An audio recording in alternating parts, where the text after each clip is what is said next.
d'un guide de bonnes pratiques pour impliquer les diasporas et les inviter à investir dans leur pays d'origine, dans des conditions qui sont propices, favorables. Et donc ça, c'est un projet qui va être porté précisément sous la direction du Burkina Faso. Donc ça, c'est une décision qui a été prise lors de nos travaux.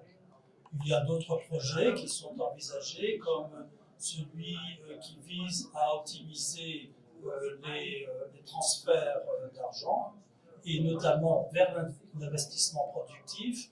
Là, la Belgique tiendra au mois de novembre prochain un séminaire de nature technique pour précisément mettre autour de la table les acteurs financiers, y compris les banquiers, pour faciliter la mise en œuvre de projets concrets dans les pays en utilisant, dans la mesure du possible, les flux financiers provenant de la diaspora.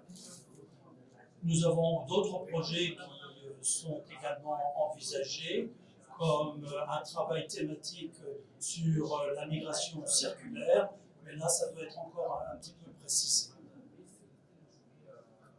C'est important de savoir que, vous savez sans doute que dans le processus, le cadre de La Valette, un dialogue entre les Européens et les Africains, à un niveau plus global, qui lui-même est mis en œuvre par deux processus, le processus de Rabat qui couvre l'Afrique de l'Ouest, du Nord, et le processus de Khartoum, et que ces approches se veulent globales. Donc nous avons 5 domaines d'action qui ont été identifiés et qui ont l'ambition de faire un peu le tour de la question. La première, c'est quelles sont les causes profondes de la migration. Pourquoi est-ce que les Africains migrent vers l'Europe et comment est-ce que la migration peut contribuer au développement? C'est un thème qui est très vaste, qu'on appelle le domaine 1. Le deuxième, ce sont les migrations régulières. Donc, il y a une demande du côté africain que les Européens s'ouvrent plus à la migration, une migration régulière, qu'on fasse venir une main-d'œuvre dont on a besoin dans notre économie de façon légale, mais aussi qu'on permette une migration circulaire, que des jeunes puissent plus facilement venir étudier en Europe, faire un stage et revenir dans leur pays avec cette expertise. La troisième, c'est de s'adresser à la vulnérabilité des migrants. Donc, vous savez que beaucoup de jeunes Africains souffrent sur les routes, sont exploités, peuvent se noyer en mer, ou bien font l'objet de trafic d'êtres humains. Et donc, qu'est-ce qu'on peut faire pour les protéger et la lutte contre ce trafic. Et puis, il y a le 5e pilier qui est celui du retour. C'est que lorsqu'un immigré a été débouté, qu'il a été demandeur d'asile, par exemple, qu'il a été débouté ou qu'il est en situation illégale chez nous, qu'il puisse rentrer dans son pays avec la collaboration du pays d'origine et avec des mesures d'accompagnement pour qu'il puisse se réintégrer, l'aider à avoir un avenir dans son pays, à développer un projet. Voilà, donc on essaie vraiment d'avoir une approche qui comprend toutes les facettes de la thématique migratoire.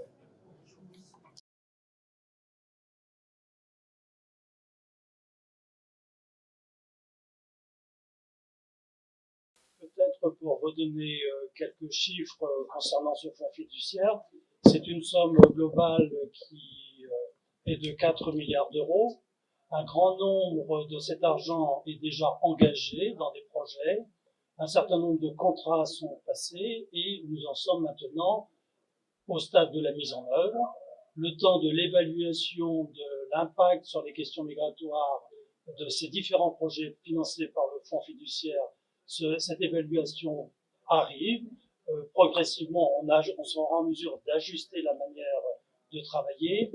Sur l'origine des fonds, je voudrais juste souligner que ce sont des fonds essentiellement en provenance des instruments financiers de l'Union européenne, et en particulier de la réserve stratégique du Fonds européen de développement, mais également des fonds qui sont là pour la coopération internationale au développement, puisque vous le savez peut-être, les pays d'Afrique du Nord bénéficient également des projets financés par le fonds fiduciaire, mais ne sont pas éligibles pour les fonds en provenance du FED, du Fonds européen de développement. Les États membres aussi contribuent d'une manière bilatérale, dans des proportions plus modestes, mais pour un demi-milliard d'euros environ, avec de plus gros contributeurs. Je peux nommer bien sûr l'Allemagne, l'Italie, les Pays-Bas, le Danemark. Enfin, un certain nombre de pays sont très engagés en apportant une contribution bilatérale, nationale, à ce fonds fiduciaire. C'est l'un des éléments de flexibilité de ce fonds c'est de trouver des financements qui sont élargis. Il y a 2 membres qui ne sont pas dans l'Union européenne, la Norvège et la Confédération helvétique, la Suisse, qui eux aussi participent pour financer ce fonds. Alors, pour l'avenir, je le disais tout à l'heure, la question se pose de savoir si le successeur du fonds fiduciaire d'urgence sera un instrument plus conventionnel qui répond aux dispositions du règlement financier, alors avec peut-être moins de flexibilité. C'est un débat qui n'est pas clos et qui a lieu, qui est en vigueur au sein des instances de l'Union européenne. Peut-être pour revenir à votre aspect de la question, quels sont les bénéficiaires? Est-ce que ce sont des migrants? Alors, le fonds fiduciaire, il est actif dans les 5 domaines que je vous ai cités. Alors, s'il s'agit de donner une assistance pour mieux contrôler les frontières, c'est une aide qui ira aux États, évidemment. Mais par contre, s'il s'agit d'éliminer les causes profondes de la migration, on va travailler sur l'employabilité des jeunes et le fait qu'ils puissent trouver du travail plus facilement. Donc là, il y aura des formations, il y aura des formations professionnelles, mais aussi préparer les jeunes à devenir leurs propres entrepreneurs, créer des projets. Et ça peut s'adresser directement à la jeunesse qui pourrait être candidate à l'immigration. Ce ne sont pas encore des migrants, mais ce sont des jeunes qui pourraient, s'ils ne trouvent pas de travail, être appelés à migrer. Ou bien alors à ceux qui sont aux retournés, ce qu'on appelle les retournés, donc ceux qui ont été déclarés en situation irrégulière en Europe, qui ont décidé de revenir et qu'on accompagne avec des projets. Et donc, ils sont à ce moment-là directement bénéficiaires de fonds ou d'accompagnement professionnel, de formation. Donc, l'argent, c'est pas ça se distribue là vraiment sous forme d'argent, parfois c'est une formation, c'est un accompagnement. Mais oui, donc une partie de ces fonds est destinée à des jeunes africains.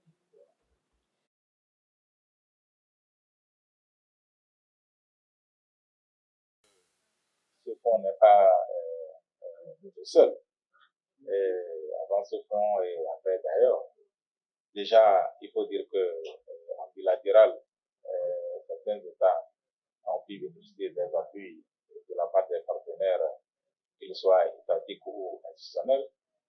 Je donnerai l'exemple du fonds Espagne CEDEAO qui travaille pour la réinsertion des jeunes rapatriés.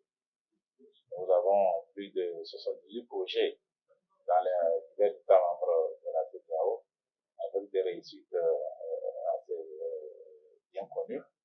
Et donc, c'est dire que la réinsertion est un projet vraiment important. Au-delà de l'emploi que cela va créer aux migrants rapatriés, cela reflète la possibilité pour notre jeunesse de se donner de l'emploi ici, sur place, sur le continent. Donc, cela va avoir un impact psychologique ou même formateur chez les autres jeunes migrants potentiels pour qu'ils comprennent qu'ils peuvent se réaliser sur le continent pour peu qu'ils se forment et qu'ils prennent en main leur destin. C'est pas nous voulions dire. On pourra nous aider, mais jusqu'à quand? Il est peut-être temps que la jeunesse d'Afrique essaye de se prendre en main, de rester sur place, de se former comme il se doit et de pouvoir sur place bénéficier des appuis. C'est beaucoup plus facile que de se voir arriver là au prix de beaucoup de sacrifices, de revenir et de se rechercher encore. C'est cet appel que je voulais lancer en saisissant au rôle du partenaire.